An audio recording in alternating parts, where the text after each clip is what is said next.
আচ্ছা, নারকেলের নাড়ু তো আপনারা সকলেই খেয়েছেন, তবে আপনাদের মধ্যে কারা কারা নারকেলের বড়া খেয়েছেন বলুন তো? আমি কিন্তু অনেকবার খেয়েছি। নমস্কার বন্ধুরা, আশা করি সকলেই ভালো আছেন।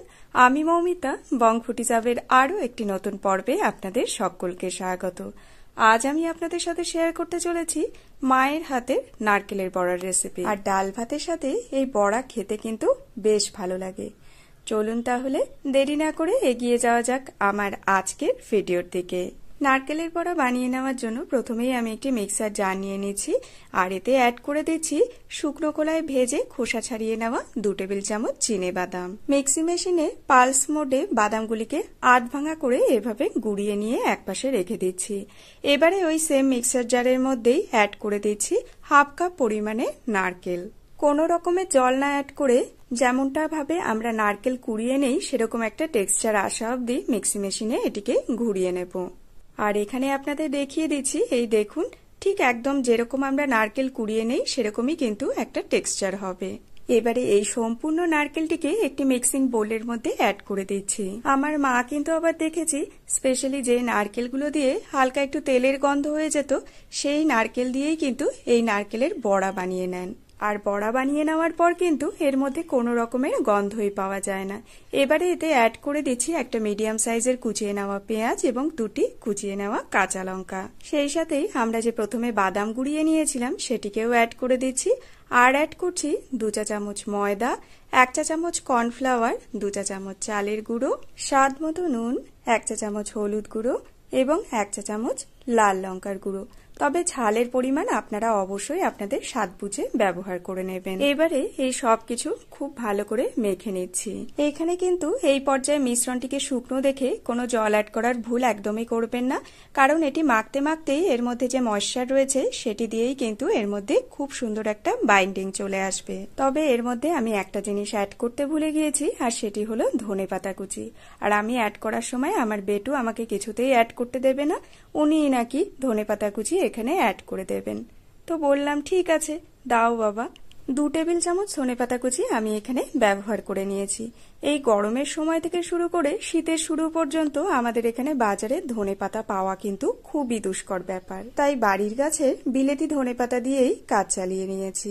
আর এই দেখুন, আপনাদের সাথে কথা বলতে বলতে সমস্ত মিশ্রণটিকে মেখে নেওয়ার পর এর মধ্যে খুব সুন্দর একটা আঠালো বাইন্ডিং চলে এসেছে। এবারে এখান থেকে আমার মাকে দেখতাম 2 রকমের শেপে বড়া বানিয়ে নিতেন, মানে যখন যেরকম মনে হতো সেই শেপেই বড়া বানিয়ে নিতেন। এক এরকম প্যারার আকারে বেশ চ্যাপটা চ্যাপটা করে গোল গোল করে গড়ে বড়া বানিয়ে নিতেন, আর একটা একদম ছোট্ট ছোট্ট করে পকোড়ার আকারে কিন্তু বড়া বানিয়ে নিতেন। তবে আপনাদের যেমনটা শেপ পছন্দ আপনারা সেভাবেই বড়াগুলিকে গড়ে নিতে পারেন। আজ আমি এরকম চ্যাপটা চ্যাপটা গোল গোল শেপেই কিন্তু, মানে প্রথম যে শেপটা দেখালাম সেই শেপেই কিন্তু বড়াগুলিকে বানিয়ে নেব। চলুন তাহলে বড়াগুলিকে এবারে ভেজে নেওয়া যাক। আর তার জন্য আমি একটি কড়াইয়ের মধ্যে অ্যাড করে দিচ্ছি পর্যাপ্ত পরিমাণে সর্ষের তেল। আজ আমি সর্ষের তেলে বড়াগুলিকে ভেজে নিয়েছি, তবে আপনারা চাইলে রিফাইন তেলেও এই বড়াগুলিকে ভেজে নিতে পারেন। তেল গরম হয়ে এলে তেলটিকে খুন্তির সাহায্যে কড়াইয়ের চারিদিকে একটু ছড়িয়ে দিচ্ছি, তারপর একে একে বড়াগুলিকে এর মধ্যে অ্যাড করে দিচ্ছি। আপনারা যারা আমার এই ভিডিও দেখছেন তারা কোন দেশ থেকে দেখছেন বা কোন রাজ্য থেকে দেখছেন এবং আমার ভিডিও আপনাদের কেমন লাগে আমাকে কমেন্ট বক্সে কিন্তু অবশ্যই কমেন্ট করে জানাবেন। বড়াগুলি এক পাশে হালকা লাল করে ভাজা হয়ে গেলে অন্য পাশে উল্টে দিচ্ছি এবং দুপাশ থেকেই বেশ লাল করে ভেজে নামিয়ে নিচ্ছি। এই নারকেলের বড়া কিন্তু গরম গরম ডাল ভাতের সাথে খেতে বেশ ভালো লাগে। আপনারা একবার হলেও ট্রাই করে দেখবেন, এটি খেতে কিন্তু খুবই ভালো লাগবে। আর কারা কারা এই নারকেলের বড়া অলরেডি খেয়েছেন তা কিন্তু কমেন্ট করে জানাতে একদমই ভুলবেন না। আমার মা কিন্তু যখনই এই বড়াগুলি তৈরি করে নেন পুরোপুরি নিরামিষভাবেই তৈরি করেন, মানে এতে কোনো রকমের পেঁয়াজ ব্যবহার করেন না। তবে পেঁয়াজ ব্যবহার করলে একটু আলাদা রকমের টেস্ট পাওয়া যায়। তা আপনারা যদি পুরোপুরি নিরামিষভাবে বড়াগুলিকে তৈরি করে নিতে চান সেক্ষেত্রে পেঁয়াজের ব্যবহার স্কিপ করতে পারেন। আমাদের এখানে প্রথম ব্যাচের বড়াগুলিকে দেখুন খুব সুন্দর করে ভেজে নেওয়া হয়ে গিয়েছে।